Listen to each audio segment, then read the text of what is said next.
আপনারা সবাই জানেন পঞ্চবটির বনে সীতা যখন একাকিনী ছিলেন, রাবণ রাজা তাকে আনতে গিয়েছিল কি করে? সাধুর পোশাক পরে, যোগীর পোশাক পরে, যার জন্য রাবণের ভেতরে আর কোনো কাম জাগেনি। পোশাক পরার পরেই সীতাকে বলেছিল ভিক্ষাং দেহি মাতো। যখন তাকে কোলে করে তুলে নেয়, যোগীর পোশাক থাকার কারণে তার ভিতরে কোনো কাম উদ্দীপনা হয়নি।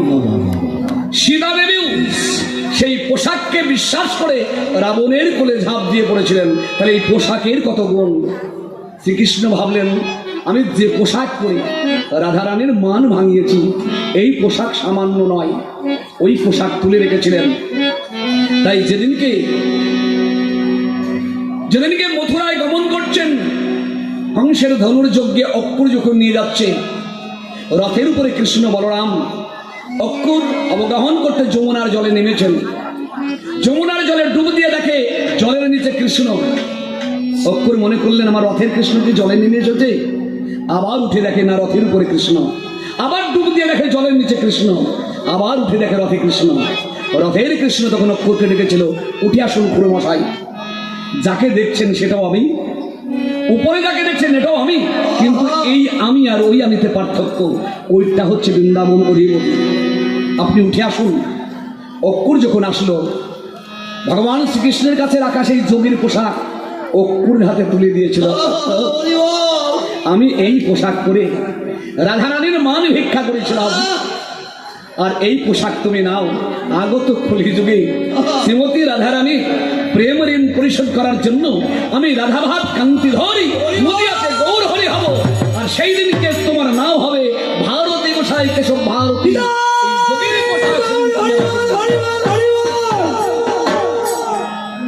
যার জন্য এই কেশব ভারতকে সন্ন্যাসের গুরু করা হয়েছিল। কেন? আপনারা যারা চৈতন্য চরিত্রামৃত পড়েন তারা দেখবেন গৌরগ্রন্থের দীপিকাতে কে এই কেশব ভারতী। এই কেশব ভারতী হচ্ছেন দাপুর যুগের অক্রুর। তার হাতেই তুলে দিয়েছেন ভগবান শ্রীকৃষ্ণ রাধারানীর মান ভাঙাতে যে যোগীর পোশাক পরেছিলেন, আর সেই পোশাকই তুলে দিয়েছেন আমার গৌর হরির হাতে। দেব না মুক্তি তাহা, রাখি এসব কথা, বাজাও রে ঢোল উচ্চ স্বরে। আর একবার গৌর গৌর হরি হরি বল, হরি বল।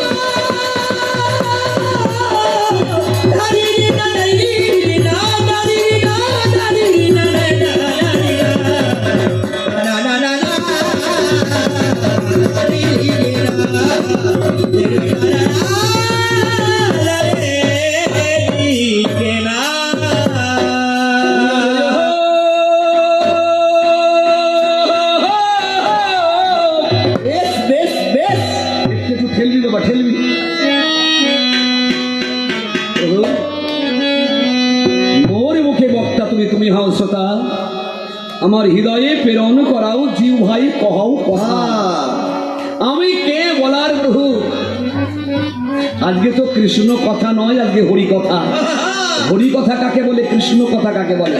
হা করে কেশবষ্টাই ও রে করে আপনার শক্তি ময়ী রাধা। রাধা কৃষ্ণের যুগল সত্তা হরির মধ্যে বাধা। আমি জিজ্ঞাসা করেছিলাম প্রভু, ত্রেতা যুগে বিভীষণ বলেছিল আমি যদি পাপ কাজ করে থাকি আমি যেন কলির ব্রাহ্মণ হই। তাহলে কলির ব্রাহ্মণকে নিকৃষ্ট করা হয়েছে শাস্ত্রে, তার জানা সত্ত্বেও তোমাকে এই ব্রাহ্মণের ঘরে অবতীর্ণ হতে হলো কেন?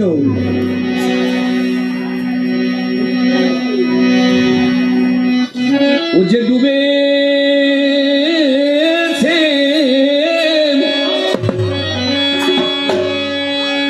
জ্ঞানের গভীর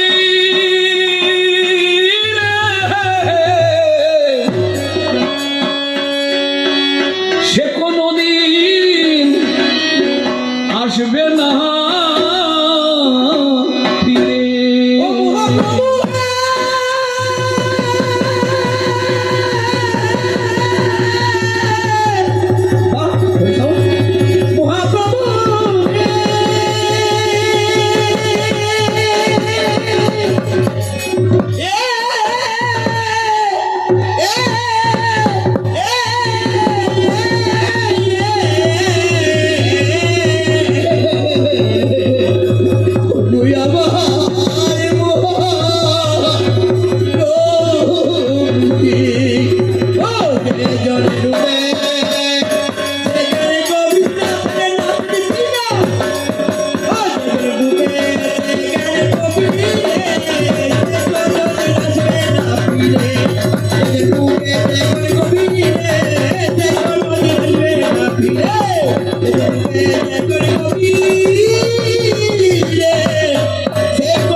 যদি আপনি কোনো সন্ন্যাসীকে প্রণাম করেন বাহ, আর যদি কোনো বৈষ্ণবকে প্রণাম করেন, বৈষ্ণব কোন আশীর্বাদ দেবে আর সন্ন্যাসী কোন আশীর্বাদ দেবে? বৈষ্ণব আশীর্বাদ দেবে কৃষ্ণ কৃপা লাভ হোক, কৃষ্ণ পদে মতি হোক। আর সন্ন্যাসী কি আশীর্বাদ দেবে? তোমার চৈতন্য হোক। আপনারা যারা নটি বিনোদিনী যাত্রা দেখেছেন, নটি বিনোদিনী দেখবেন ঠাকুর রামকৃষ্ণ যখন নটি বিনোদিনীর যাত্রা শুনে পাগল হয়ে ওই নটি বিনোদিনীকে আশীর্বাদ করেছিলেন। ভাবে বিবর হয়ে নটি বিনোদিনী ঠাকুর রামকৃষ্ণের চরণে লুটিয়ে পড়েছিলেন। রামকৃষ্ণ তাকে আশীর্বাদ করেছিল কি বলে? তোর চৈতন্য হোক। এই চৈতন্য মানে শ্রীমান মহাপ্রভু চৈতন্য নয়, এই চৈতন্য শব্দের অর্থ হচ্ছে জ্ঞান। আমাদের বেদকে দুটো ধারায় ভাগ করা হয়েছে, আমাদের উপনিষদকে দুটো ধারায় ভাগ করা হয়েছে, একটা কর্মকাণ্ড, একটা জ্ঞান কাণ্ড। একটা হচ্ছে কর্মকাণ্ড। কোন কর্ম? যাগ, যজ্ঞ, পূজা, অর্চনা, হোম, ব্রত, এগুলি আমরা বেদ থেকে শিখেছি। বেদের শেষ দিকে যেটা বেদান্ত বলা হচ্ছে, সেটাকে কি বলা হচ্ছে? ব্রহ্মভূত প্রসত্মানা সচতি না কাকাঙ্গতি সম সর্বেষু ভূতেষু মদ ভক্তি লভতে বরং। সমস্ত জীবে ব্রহ্ম দর্শন করা, সেই ব্রহ্মের সন্ধান জানা, এটা হচ্ছে সন্ন্যাসীর কাজ। আর এই ব্রহ্মকে জানাই হচ্ছে জ্ঞান। সেই জ্ঞানকে যে জেনে ফেলেছে, সেই ব্রহ্মকে যে জেনে ফেলেছে, সে সাধারণ আর মায়ার জগতে ফিরে আসে না। যেমন সাগর জলে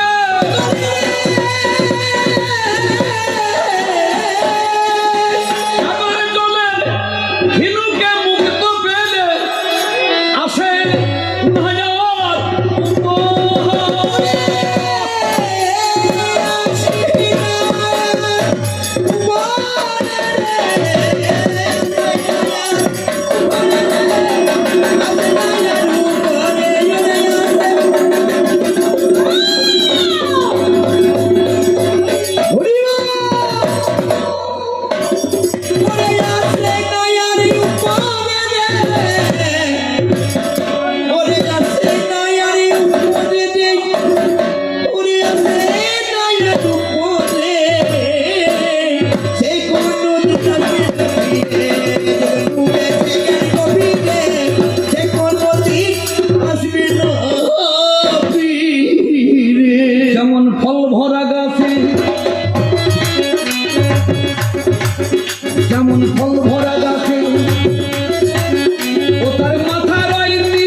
দেখবেন যারা জ্ঞানী মানুষ তারা বেশি কথা বলে না, তারা চুপ থাকতে ভালোবাসে। পরম জ্ঞানের যারা অধিকারী তারা চুপ করে থাকে। আবার দেখবেন যে গাছে ফল ধরেছে বেশি, সেই গাছের মাথাটা দেখবেন নিচের দিকে। আর যারা একটু মূর্খ তারা কিন্তু কথা বলবে বেশি। দেখবেন পাড়ার মধ্যে যে মেয়েটা শয়তান বেশি, সেবা চেঁচিয়ে কথা বলে সবাইকে ঢেকে দেওয়ার চেষ্টা করে।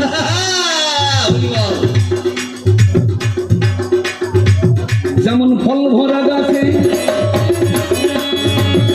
ও তার মাথা রয় নিচে, সারা গাছের মাথা খাড়া নয় বাবা মিছে। সারা গাছের মাথা খাড়া নয় বাবা মিছে।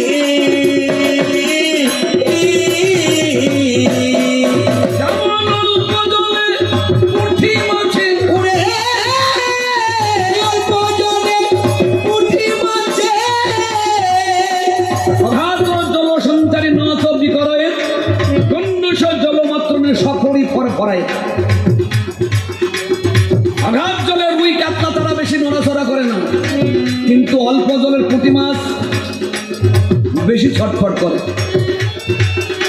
রাত জল সঞ্চারী না চবি করে, গণ্ডুষ জল মাত্র সপরি ফর পায়।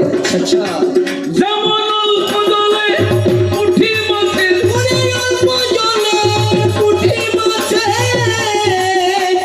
আস্ফালন বেশি করে,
যেমন শূন্য কলসি,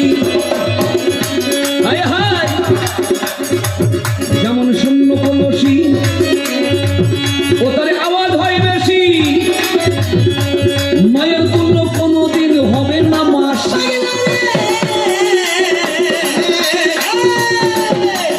মায়ের তুল্য কোনোদিন হবে না মাসি। যেমন শূন্য কলসি ও তার আওয়াজ হয় বেশি, মায়ের তুল্য কোনোদিন হবে না মাসি। মায়ের তুল্য কোনোদিন হবে না মাসি।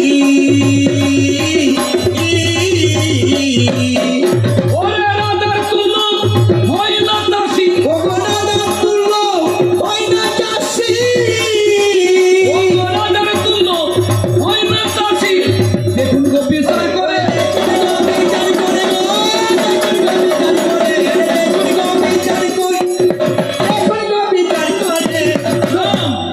সারাক্ষণ পাঁচালি বাজারে যাত্রা হবে। একদম একদম বল, দেখবেন অল্প বিদ্যা যান, অল্প বিদ্যা যান তারই বেশি অহংকার, ওর নিজকে নিজে মনে করে স্কুলের হেডমাস্টার। মনে করে স্কুলের হেডমাস্টার, দেখবেন অল্প বিদ্যা যান তাদের বেশি অহংকার, নিজকে নিজে মনে করে স্কুলের হেডমাস্টার। নিজকে নিজে মনে করে স্কুলের হেডমাস্টার। ওরে মনে না সে আচার বিচার, ওরে মনে না সে আচার বিচার, ওরে তাই মরে অহংকারে। আমি কিছু শোনাবো,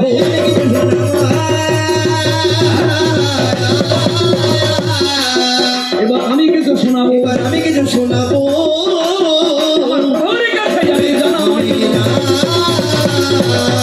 এতক্ষণ শুনিলেন একটা কথা, একটা গল্প সংক্ষেপে বলা যায়, আবার তাকে ফুলিয়ে ফাঁপিয়ে অকারণের সময় অতিবাহিত করা যায়।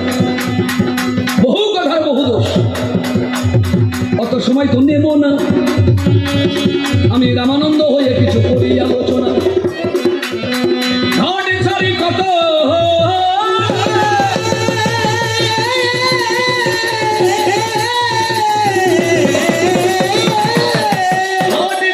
কত দূরে জল সন্নিধানে, এই যে কথা ঘাট, আমরা ঘাট কাকে বলি? রামানন্দ একটা ঘাটে এসেছে স্নান করতে, আর একটা ঘাটে মহাপ্রভু বসে আছেন। একই শব্দকে ব্যক্তির যুক্তির দ্বারাই আলাদা আলাদা ব্যাখ্যা করে বোঝাতে পারেন, কিন্তু সেই ব্যাখ্যাটা কতটা গ্রহণযোগ্য সেটা জানতে হবে। চৈতন্য চরিত্রামৃতে কবিরাজ কৃষ্ণদাস গোস্বামী একটা কলম দিয়েছেন, অনর্পিত চরিং চিরাত করুণ অবতীর্ণ কলম সমর্পয় তুণ্য তুজ্জ্বল সংখ্যা ভক্তি শ্রিয়ম ওই পুণ্য পুরোটা সুন্দর দুটি হবেন সদা হৃদয় কেন্দ্রে পুত বসছে নন্দন। এ কথার বহু ব্যাখ্যা আছে। একটা শিষ্যকে গুরুদেব বলছে, বলতো খোকা অনর্পিত চরিং চিরাত মানে কি? বলতে সহজ কথা। বলো কি? বলে অনর্পিত চরিং চিরাত মানে হচ্ছে অকারণে চিড়ে ভিজিও না।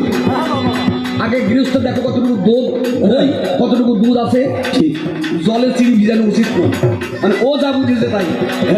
কবিরাজ যে কলম লিখেছেন তিনি তিনার ভাব দিয়ে লিখেছেন, যা অর্পণ হয়নি, যা ছিল কোন যুগে যা দেওয়া হয়নি, সে উন্নত উজ্জ্বল রস শ্রীমান মহাদেব সেই ভগবান ভক্তের ভাবাবেশে জগৎকে বিলিয়ে দিতে এসেছেন। কিন্তু হারামজাদা ব্যাখ্যা করছে কি? অকারণে চিড়ে ভিজিয়ে অনর্পিত চরিং চিরাত মানে। তাহলে ব্যাখ্যাগুলি কেমন হয়? ওটা নিজস্ব মন গড়া ব্যাখ্যা, কিন্তু শাস্ত্র কি বলছে ঠিক সেই দিকে লক্ষ্য করেন। যদি আমি যাই ওই শঙ্করেতে গিয়েছে রামানন্দ রায়, ঘাটে সারি কত দূরে জল সন্নিধানে ওদের বসে গেছেন মহাপ্রভুর নাম সংকীর্তনে। এই যে ঘাট, তাহলে ঘাট কাকে বলে? না জীব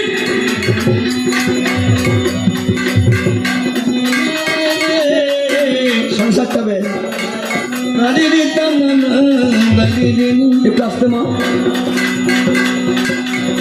হয়ে গেল বাস। মহাপ্রভু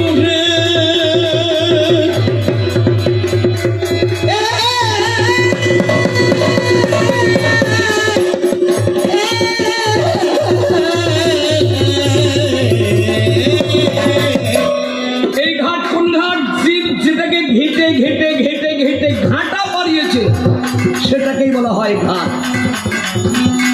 তাহলে মহাপ্রভু ওই ঘাটে যাননি। ও অসুবিধা হবে, ও কাজ করুক। এই আরতি চলছে নাকি ঠাকুরের? ঠাকুরের আরতি চলছে, আমাদেরকে একটু বন্ধ রাখবো একটু।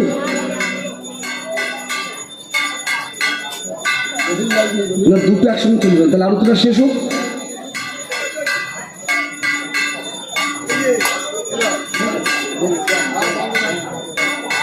না না ওটাও তো আরতি, ওটা তো কাজের মধ্যে পড়ছে।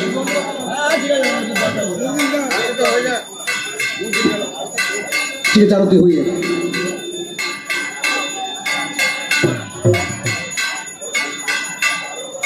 কালকেও তাই হয়েছিল, আমার কপালটা এরকম, এই সময় এসে ঠিক কাজে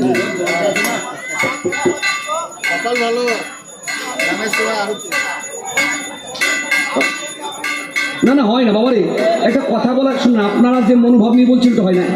এই একটা চলছে একটা শব্দ কানে যখন ঢং ঢং করে বাজবে, আপনি বলালেও আবার বলা যাবে না, গায়ে জোরে তো সব হয় না বাবা। একটা ভাব থাকে, কথা বলার সঙ্গে একটা ভাবের সম্পর্ক থাকে। আমার ভাবটা ওই কানে ঢং ঢং ঢং চলে যাবে। বলুন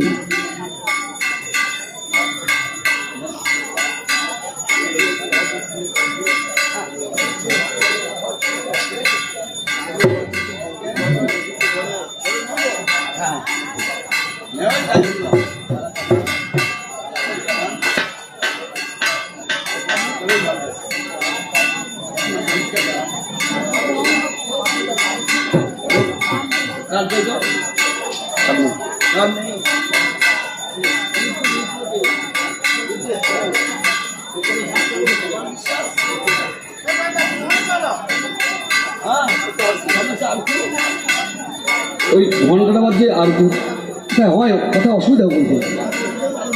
ঠিক আছে নে চল, ভাবে ঘরে ভাব লাগিয়ে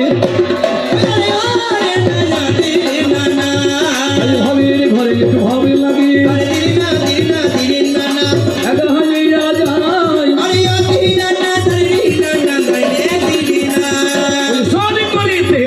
এসেছেন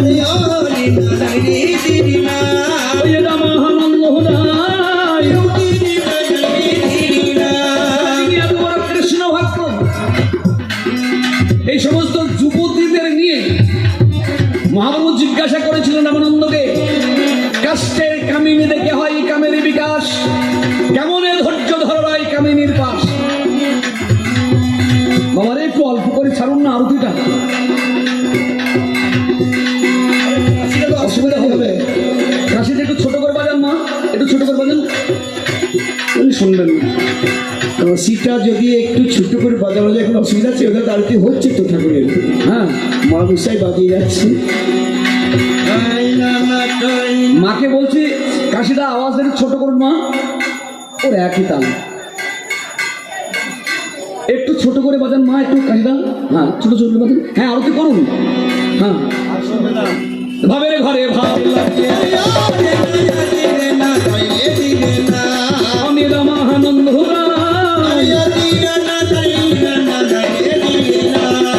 রমণীদের সঙ্গে কেন সম্পর্ক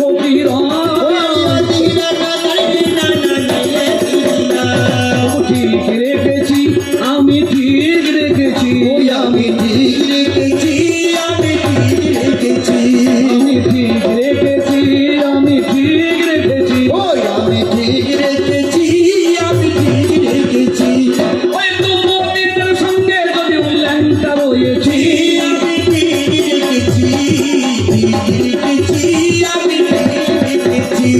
এটা 16 বছরের যুবতীদের রঙ্গিনী করে তাদের গুজ্জাদি দর্শন পর্ষণ করা, তবু সেখানে অটল, তার ভিতরে কাম জাগছে না। এটা একদিনে সম্ভব নয়, একদিনে সম্ভব নয়। আর এইটা দেখেই মহাপ্রভু আশ্চর্য হয়েছিলেন। এই সেই রামানন্দ, জগৎ যে প্রকৃতির জন্য পাগল, যে যুবতীকে দেখলে জগৎ ঠিক থাকতে পারে না, আর রামানন্দ কি করে এখানে ধৈর্য ধরে এই রমণীগণকে তাদের গুজ্জাদি দর্শন করছেন, দর্শন করছেন, এর কাম জাগছে না কেন?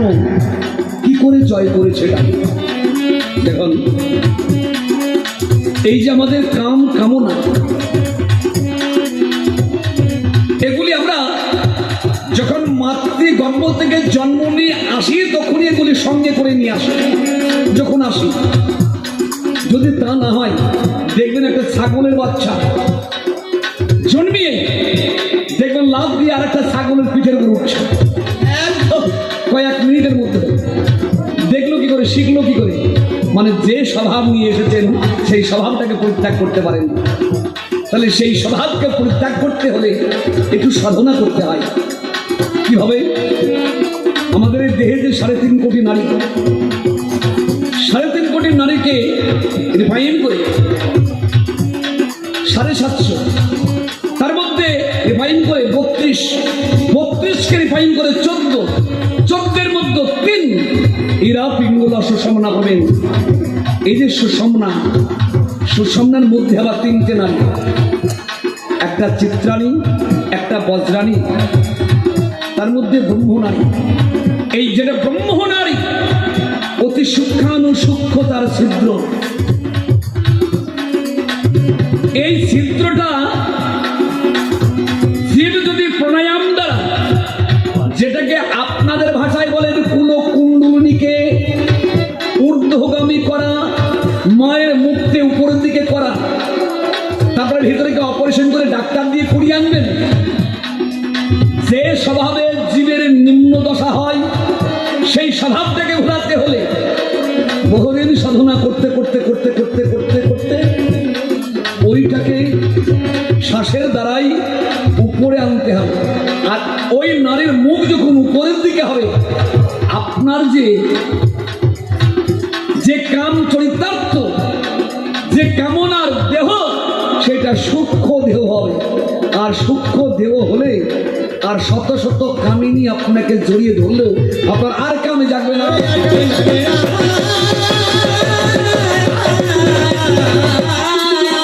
জাগবে না বলতে কি একেবারে নিশ্চিন্ন হয়ে যাবেন না, ওটা তখন আপনার হাতের চাবির মধ্যে আসবে। আপনি যখন চাবেন তখন জাগবেন, যখন আপনি চাবেন না তখন জাগবে না। যেমন আপনারা কুর্ম দেখেছেন, কচ্ছপ দেখেছেন শক্ত খোলায় ঢাকা, সে যখন শিকারে বার হয় তার মুখটা, তার হাত পাগুলাকে ছড়িয়ে দেয়। দেখেছেন সেই কচ্ছপের মূর্তি, তার দেহখানা। আবার যখন মানুষের ইশারা পায়, নিজের দেহের মধ্যে সেটাকে ঢুকিয়ে নেয়। তাহলে বার করা এবং ঢুকিয়ে নেওয়া, এটাই হচ্ছে কৃচ্ছ সাধন। এই সাধনায় যে সাধক সিদ্ধি লাভ করতে পারে তারা টলাটল হবে না।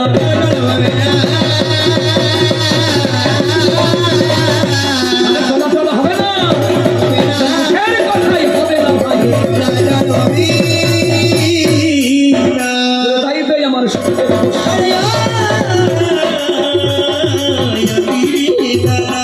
তাই তো আমার সুখদেব গোস্বামী ত্যাগী গুরুর খোঁজে আনুষঙ্গিক এই কথাগুলি যদি টানতে যাই আমার পালা বেড়ে যাবে। আসল কথা যেখানে রায় রামানন্দ সঙ্গে মহাপ্রভুর কথোপকথন, সেই জায়গাটা বাকি থেকে যাবে। সুখদেব গোস্বামীর সঙ্গে জনকের এই নিয়ে তর্ক বিতর্ক হয়েছিল। জনককে রাজর্ষি জনক, রাজা এবং ঋষি, তিনি রাজা, প্রজা পালন করেন, তার রানী আছে, তিনি রাজকর্মে ব্যস্ত, কিন্তু তার উপরেও তার বড় কাজ হচ্ছে তিনি একজন সাধক। আর তার কাছেই পাঠিয়ে দিয়েছিল নারদ সুখদেব গোস্বামীকে। কে সুখদেব গোস্বামী? যিনি ব্রহ্মচারী, ব্রহ্মজ্ঞ পুরুষ। মাতৃগর্ভে থেকে তিনি প্রতিজ্ঞা করেছিলেন, আমি কোনো দ্বার গ্রহণ করব না, মায়ার ফাঁসি গলায় করব না। অপেক্ষা করেছিল 16 বছর মাতৃগর্ভে। সেই সুখদেব গোস্বামী প্রসব হয়েই কোথায় ত্যাগী গুরু পাওয়া যায় তার কাছ থেকে দীক্ষা নেবে, এটাই চিন্তা ভাবনা করেছিল। আর নারদ মুনি তাকে পাঠিয়েছিলেন জনক রাজার বাড়িতে।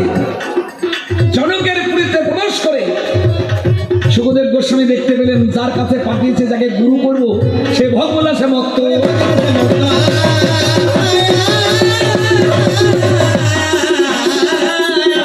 ভগবিলাসে মত্ত।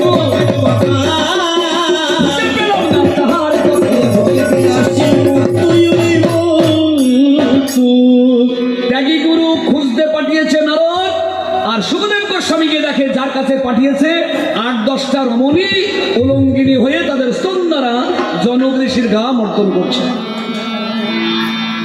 সুখদেব গোস্বামী মুখ খুঁজে বলেন, ছি, একই কাণ্ড, একে কি ত্যাগী বলে? এ তো ভোগে আত্মহারা। যখন ফিরে যাচ্ছে তখন জনক ডেকেছিল, শোনা শোন, আমি খুব খারাপ, আমি ভোগে মাতোয়ারা, আমার মধ্যে ত্যাগ বলে কিছু নেই। তাকে ত্যাগ বলে, কাকে ভোগ বলে? আমার অনুরোধে একবার আমার এই জনকপুরীটা দর্শন করো। কিন্তু এমনি গেলে হবে না, আমি যে খারাপ রাজা, আমার রাজ্যের মানুষ কেমন আছে এটা দেখে এসে আমার রাজ্যের বর্ণনা দাও। কিন্তু প্রতিশ্রুতি এইটাই, কি? 1 বাটি তেল তার মাথায় বসানো হয়েছিল। এগুলি মানুষকে বোঝাবার জন্য যে আমাদের কর্তব্য কি, কোন জায়গায় আমাদের কি করতে হয়। বলে 1 ফোঁটা তেল যেন মাটিতে না পড়ে। তাই সুখদেব গোস্বামী সেদিনকে মাথায় তেলের বাটি দিয়ে সারা রাজ্য পরিক্রমা করে জনকের কাছে ফিরে এসেছিল। জনক জিজ্ঞাসা করলো, দিন তেলের বাটি। বললো, বলুন আমার রাজ্যটা দেখতে কেমন? সুখদেব বললো, আমি দেখতে পাইনি। বলো, কি করে দেখবো? আপনি যে তেলের বাটি মাথায় বসিয়ে দিয়েছেন, আমি ওই তেলের দিকে লক্ষ্য রেখেছি, অন্যদিকে তাকাবার সময় পাইনি। বলো, সুখদেব, আমি 20টা 30টা 20,000 যত নারীকে আমি গ্রহণ করি না কেন, সত্য কথা কই তোমাকে, ব্রহ্মে যদি লক্ষ্য রাখে, হয় না যেন ভ্রষ্ট, কোনদিন জীবনে তার ব্রহ্ম হবে না। এটা লক্ষ্যটা রাখা যায় না।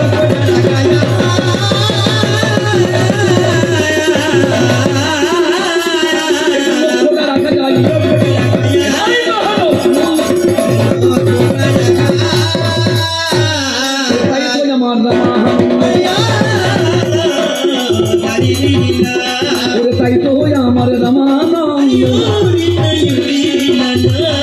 সেই লক্ষ্য তারই আছে, হোক না কেন কর্মচারী, হোক না কেন রাজ কর্মচারী,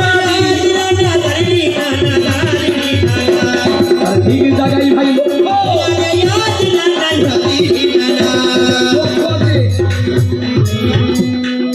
যাইবি দক্ষিণে কহিবি, পশ্চিমে দাঁড়াবি পূর্ব মুখে, গোপনের বিরুদ্ধে গোপনে রাখিবি, থাকিবি আপন সুখে।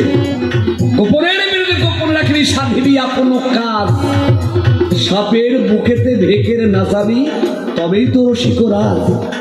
যে জন্য চতুর রসুমের উষেকেরও বলেতে গাঁথিয়া পড়ে, মাকড়ের জালে মাতঙ্গে বাঁধিলে রস মিলয় তারে, রাধুনি হইবি ব্যঞ্জন বারণ, হলুদ না লাগিবে গায়ে, অমিও সাগরে স্নান করবি কাপড় ভিজিবে না তাই।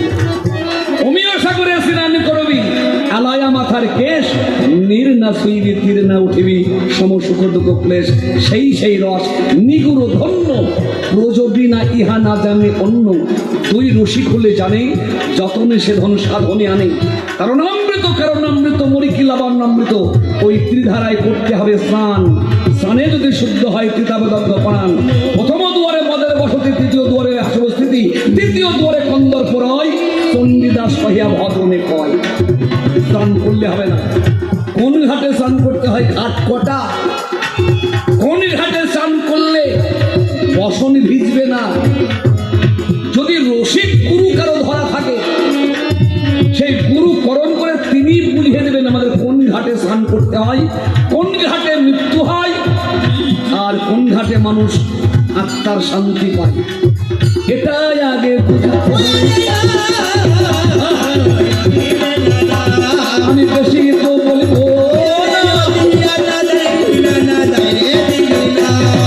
ও রে আমার মহাপ্রভু, মূল কথাই চলো। কথা ছিল কে প্রভু কহে কোনো শ্লোক সাধ্যের নয়, রায় কহে স্বধর্ম আচরণে নিশ্চিত ভক্তি হয়। প্রভু কহে এহোবাদ ঝগে কহার, রায় কহে কৃষ্ণ কর্মপন্ন সর্বশব্দসার। প্রভু কহে এহোবাদ ঝগে কহার, রায় কহে জ্ঞান মিশ্র ভক্তি শব্দসার। প্রভু কহে এহোবাদ ঝগে কহার, রায় কহে শুদ্ধ প্রেম ভক্তি সর্বশব্দসার। প্রভু কহে এহো হয় আগে কহার, রায় কহে জ্ঞান শূন্য ভক্তি শব্দসার। প্রভু কহে এহো হয় আগে কহার, রায় কহে দাস্য প্রেম সর্বশব্দসার। প্রভু কহে এহো হয় আগে কহার, রাই কহে সখ্য প্রেম সর্বশব্দসার। প্রভু কহে এহুত্তম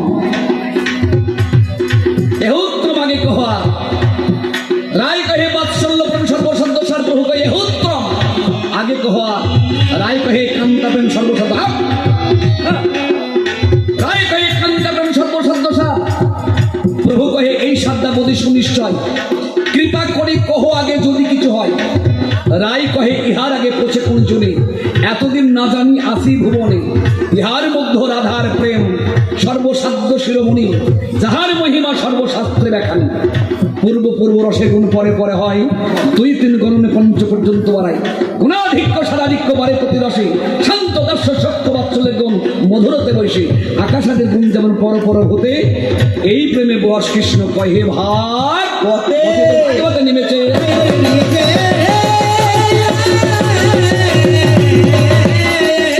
ভাগবতে নেমেছে,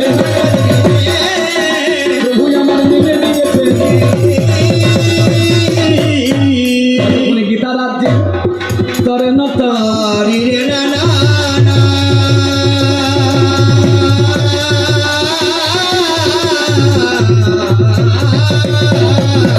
তখনই গীতার রাজ্যের অবলম্বন ছিল। গীতার রাজ্যে গীতার শেষ সীমানা কত দূর? জ্ঞান মিশ্র ভক্তি পর্যন্ত। যার জন্যই তো ব্যাসদেব গৌতমস্য কুণাদস্য কপিলেশ পতঞ্জলি ব্যাসাচ্য জৈমিনী দেবী দর্শনানি সর্বই, এই যে 6খানা দর্শন। মহাকাব্য মহাভারত লেখার পরেও ব্যাসদেব মনে শান্তি পেয়েছিলেন না, চিন্তা ভাবনা করে পাচ্ছিলেন না কি করা যায়। তাই নারদ তাকে উপদেশ দিয়েছিলেন, তুমি শ্রীমদ্ ভাগবত রচনা করো। নিম্ন জ্ঞান গঙ্গা দেবনাম যত যথা বৈষ্ণবানাং যত সম্ভব পুরাণাদি বিদম করা। নদী সমূহের মধ্যে যেমন গঙ্গাকে শ্রেষ্ঠ করা হয়েছে, বৈষ্ণবের মধ্যে মহাদেবকে শ্রেষ্ঠ করা হয়েছে। আর শাস্ত্র গ্রন্থের মধ্যে এই যে 14খানা শাস্ত্র, 18খানা পুরাণ, উপপুরাণ 61খানা, এই সমস্ত শাস্ত্র গ্রন্থের মধ্যে শ্রেষ্ঠ করা হয়েছে শ্রীমদ্ ভাগবত। গীতা হচ্ছে জ্ঞান মিশ্র ভক্তি পর্যন্ত শেষ। যখনই রামানন্দ গীতার রাজ্য থেকে ভাগবতের রাজ্যে নেমে এসেছেন, তখনই মহাপ্রভু বলেছেন এহ হয়। প্রেম ভক্তিতে নেমে এসেছেন, শুদ্ধ প্রেম ভক্তি। জ্ঞান শূন্য ভক্তি। শুনলেন বিদুরের বাড়িতে বিদুরের স্ত্রী পরাশরী কলার শ্বাস পেয়ে খোসা খাইছে। যিনি খেয়েছেন উনি আর ইনি তো এক নন।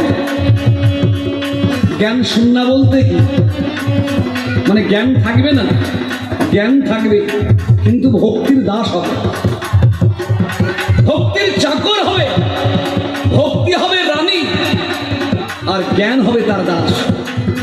কোন কোন জায়গায় কিভাবে হয়, যারা পুরীতে গিয়েছেন দেখবেন, লক্ষ্য করেন আমার মহাপ্রভু দাঁড়িয়ে আছে জয়িতে মন্দিরে,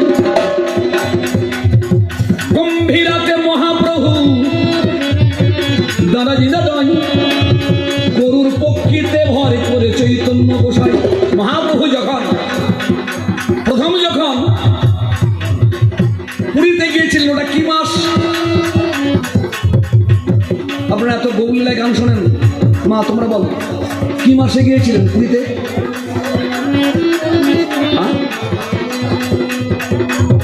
আচ্ছা, মহাপ্রভু সন্ন্যাস নিয়েছিলেন কোন মাসে?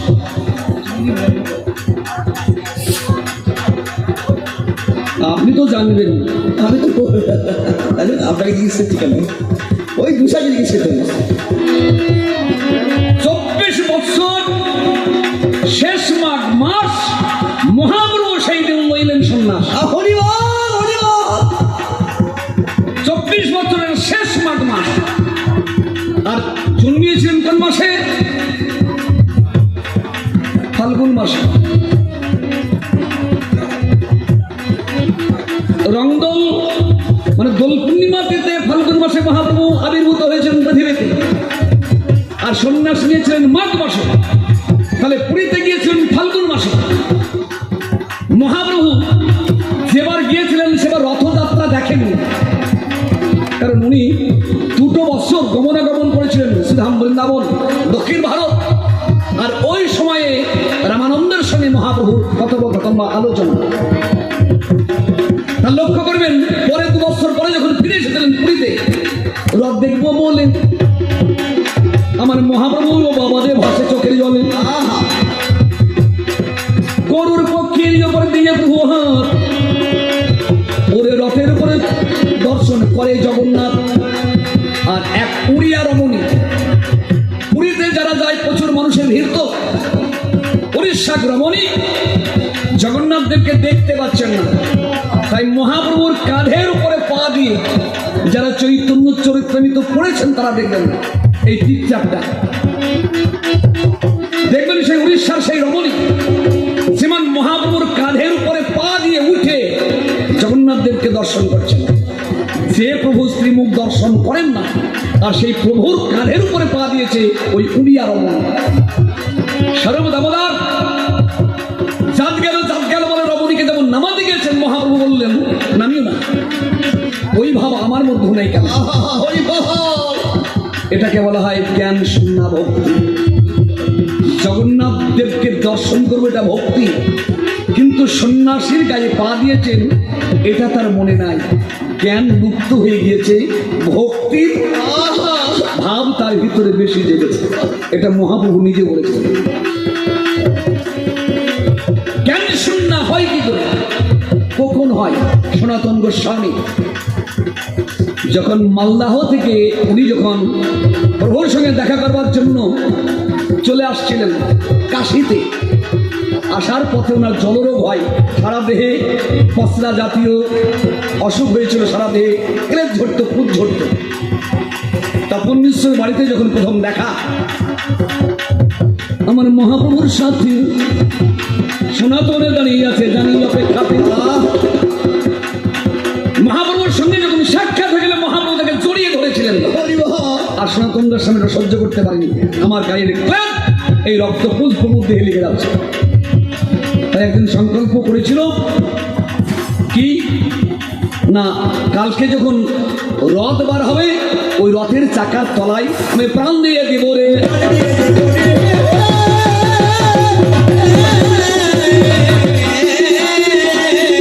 আমি প্রাণ দিয়ে দেব রে।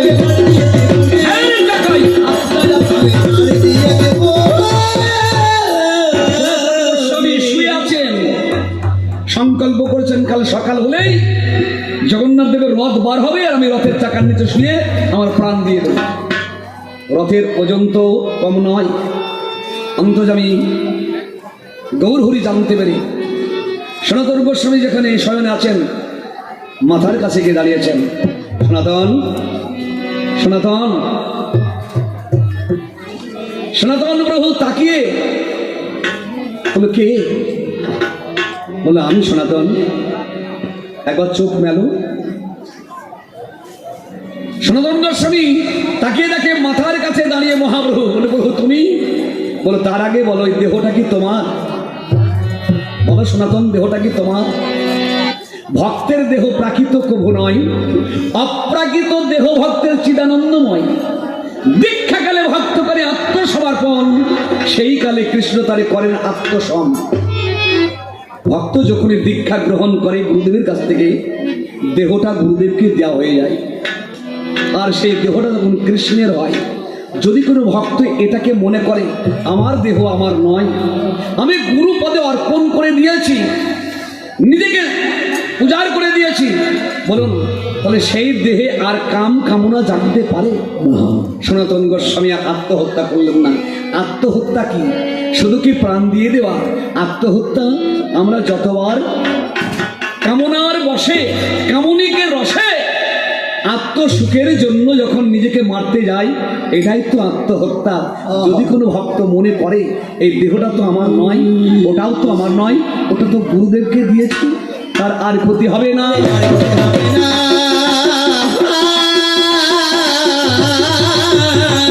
তার আর ক্ষতি হবে না।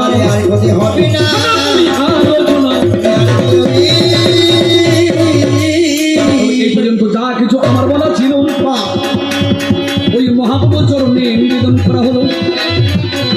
উনি যাওয়ার আগে আমার কাছে করেন জিজ্ঞাসা, জানি কোন রকমই পেয়েছি ওনার অতি পাশা হাজিয়ে রে।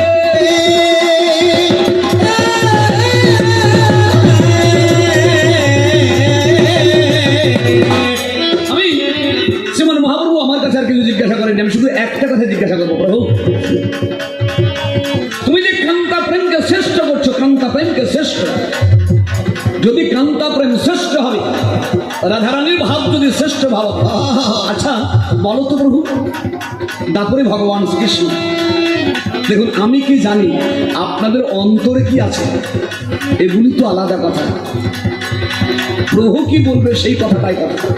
বলো প্রভু, শ্রীমতী রাধারানী প্রত্যেক করে ভগবান শ্রীকৃষ্ণ মথুরায় আসতে হলো কেন?